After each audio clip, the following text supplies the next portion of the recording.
Hello everybody, welcome to the United Stand. Manchester United 4, Bournemouth 1 in the second US tour game. And look, convincing win for Manchester United. Lots of positives. I'm also aware that not all of you will have been part of the watch along. So some of you will be waking up to this, wanting to know what happened.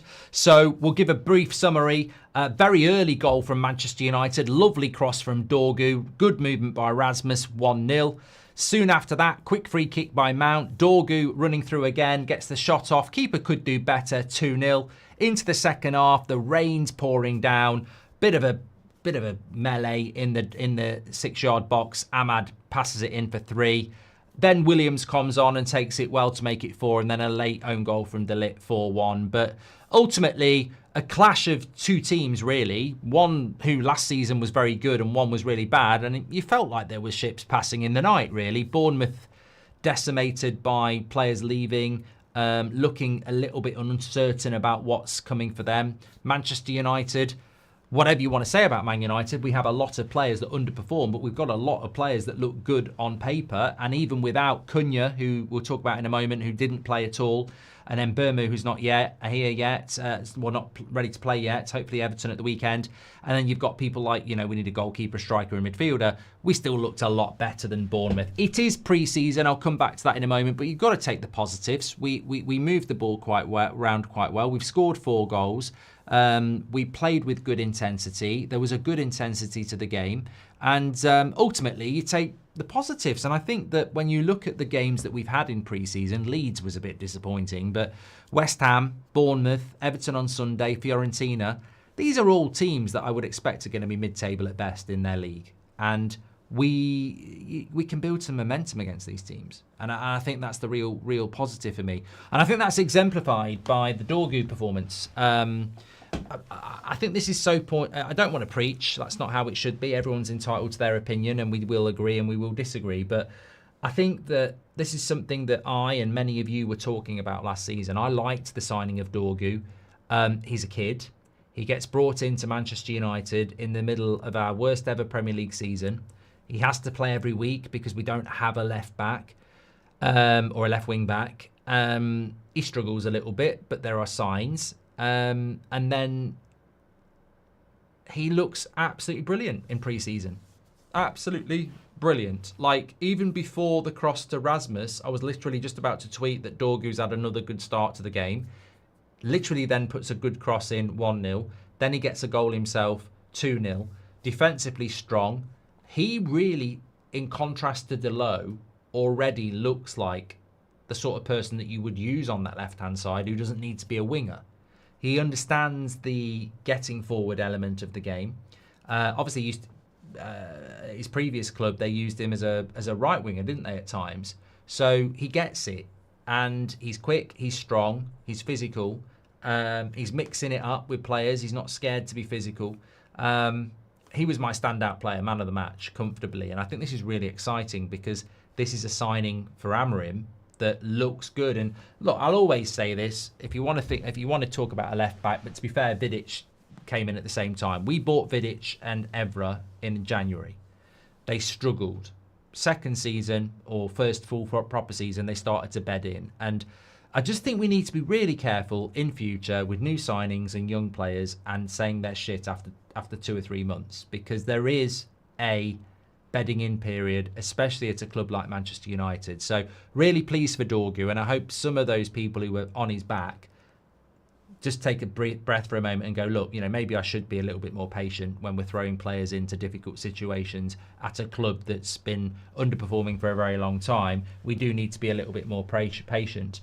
But look, yeah, very, very happy with the results. The performance is what it's all about. Must admit, when the team came out, I was slightly depressed. Cunha not being involved because of fatigue. Maybe it's an illness. Maybe it's a knock. It's strange to be too tired to play a game, so you would assume it's one of those two things. And Burmo obviously can't play at the moment because he's not had a pre-season, hopefully on Sunday. So when I saw the team and I saw 9 players from the team that lost the Europa League final, I was like, oh, for God's sake, why have I stayed up for 2:30 in the morning for this? But actually, we saw the positive of what a pre-season can be. He's going to have to polish a turd if he's going to use all those players. He needs new signings, but we are seeing a bit of an improvement with a pre-season, which is why many of us, again, like with Dorgu, were saying, don't blame Amarim, he needs a pre-season. And we are getting a pre-season and we are seeing a bit of improvement. So I think this goes hand in hand with the pre-season's really important, and so is the transfers. Still need a goalkeeper, still need a striker, still need a midfielder. Though all those things are really, really important. And if I'm being completely honest, we've scored early again, like we did against West Ham. And I think we're a team that when things are going well, we do well. And when things go bad, we do bad. And that's still going to be in the back of every United fan's mind, is that it's great when things are going well. We can beat anybody on our day, but we can also lose to anybody on our day. And that's going to be the real challenge is, well, two things really. One, if we started the season tomorrow, based on the performance today, where do you put those in the league? I still think it's very difficult to say 10th or 5th. It's very hard to say. And two, how are we going to deal with setbacks? Because it's all fine and well when we're winning, but how are we going to deal with setbacks? And that's why I think the pre-season's really clever, because there's teams there where you'd expect to win and you can take some momentum into the season. But obviously, most of us are going to still be thinking, I'm not overly convinced by that. Bournemouth looked dreadful, to be honest with you, and Man United were too strong for them.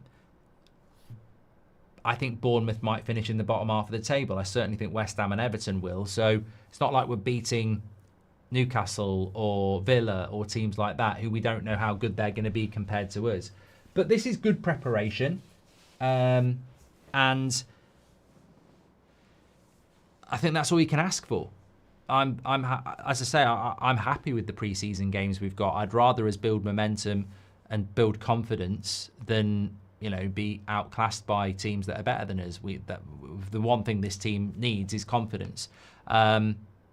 We need to start seeing, I look at Mount today. I don't think he did too bad, but if Mason Mount's part of our first team plans, why did we buy Cunha and Mbeumo? So I want to see Cunha and Mbeumo. I think that's what we want to see. I think we want to see change now.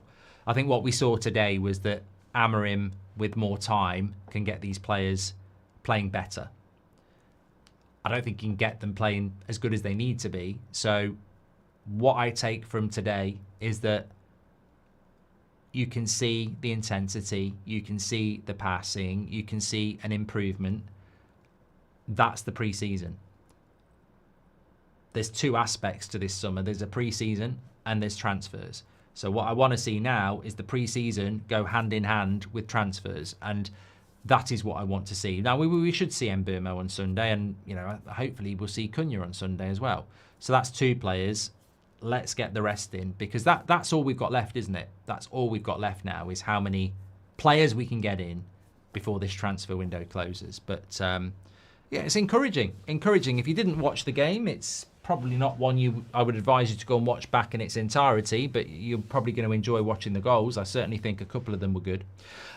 Freddie says, morning Mark, got a 5-hour train to catch at 6 a.m. tomorrow.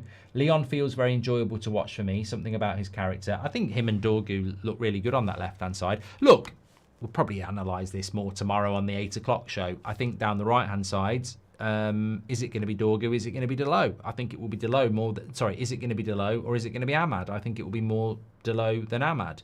In the midfield, I thought Casemiro, even though we won by 4 goals, I thought Casemiro was way off the pace. Too slow for the Premier League, I think, Casemiro. Bruno did quite well in the midfield. Mount did okay. Ahmad was good.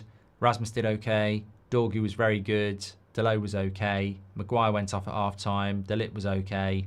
Yoro was good. Luke Shaw was okay.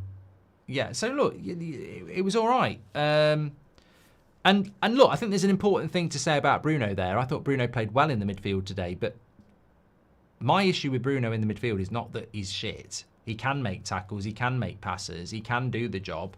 But as I said in the watch-along, I don't think Chelsea would be using Bruno in their midfield, or Arsenal, or Liverpool, or Man City, or even Aston Villa, or even Newcastle. They wouldn't use Bruno in the midfield. So Bruno can do a job in the midfield. I don't doubt that. He's not like he's absolute shite, but I just don't like him in the midfield. But it has to work because that's Amarim's thing. So it has to work. The difference between last season and what I've seen is night and early mornings, says Huge Lad. Really like the look of Williams. What do you think, Mark? Says Helik. I mean, it's a 20-minute cameo. He scores a goal. It's great for the lad. It's very, very difficult. It's very, very difficult in pre-season. I mean, Kone, I really don't know why Kone's not been given any time. But it's really difficult because he's playing teams for 70 minutes, which is right. And then people come on for 20 minutes, and it's such a short period of time. It's really hard to grasp, what these players are and how good they are, etc. But I think it's another step forward, and I think that certainly things could have been worse than they were today. There's no bad performance to really scrutinise. The Amarim out movement. I don't want to hear about that in pre-season at all. So I really hope we can just keep winning. 2 more, Everton and Fiorentina. I would expect to win both of those, and then you go into that Arsenal game, and then the real story starts. And I think that's what we're all about. So if we can win every game in pre-season like this and just move towards the start of the season, I think that's a real positive for us. I just think, as I've said before, I don't think there's a United fan out there that's stupid enough to run away with that and get excited without being a joker. We absolutely need a goalkeeper. We absolutely need a striker, and we absolutely need a midfielder.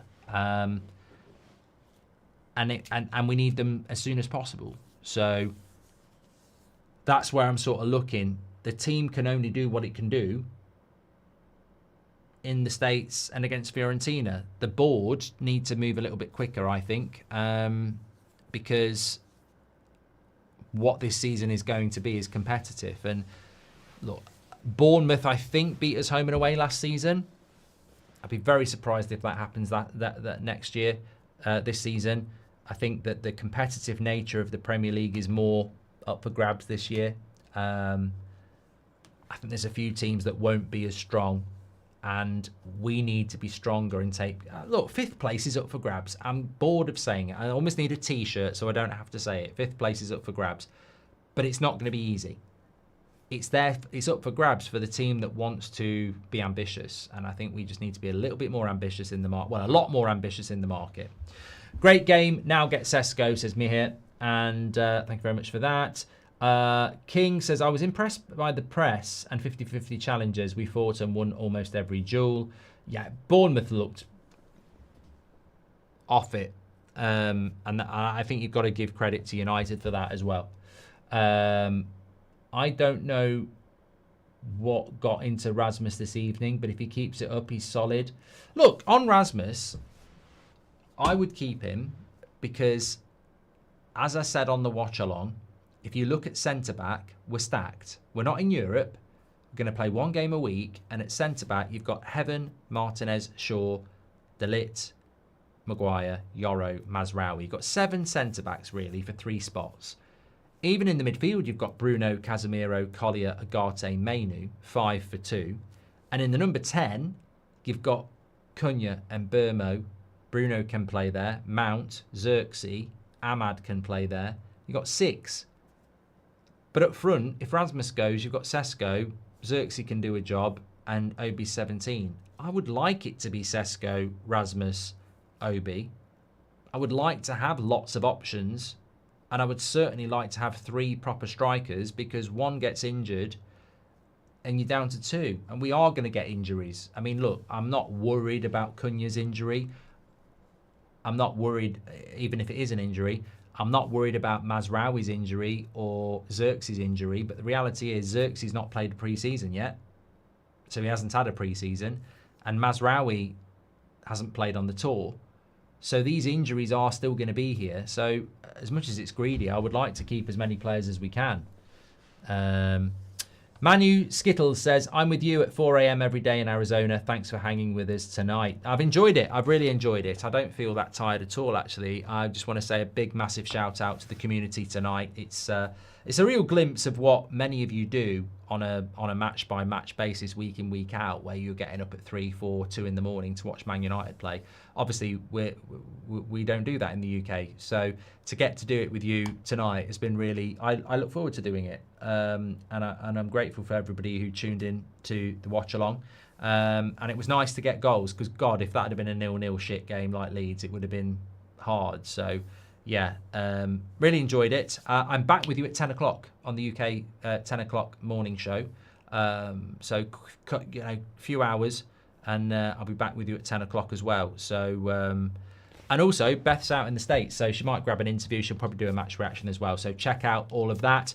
All I will say before I go is please do subscribe to the channel. I don't know whether we hit 131,000, but please do subscribe. The biggest and best community, and you proved it again tonight. Absolute legends. Really appreciate it, and I will see you on the morning show. Not before I answer Matt's super chat. He says, United are possibly on the way up. What striker wouldn't want to lead the resurgence of United back to some form of glory? A United hero makes you eternal. There we go, Matt. Thank you, everybody. Take care, stay safe. I'll speak to you all in a bit.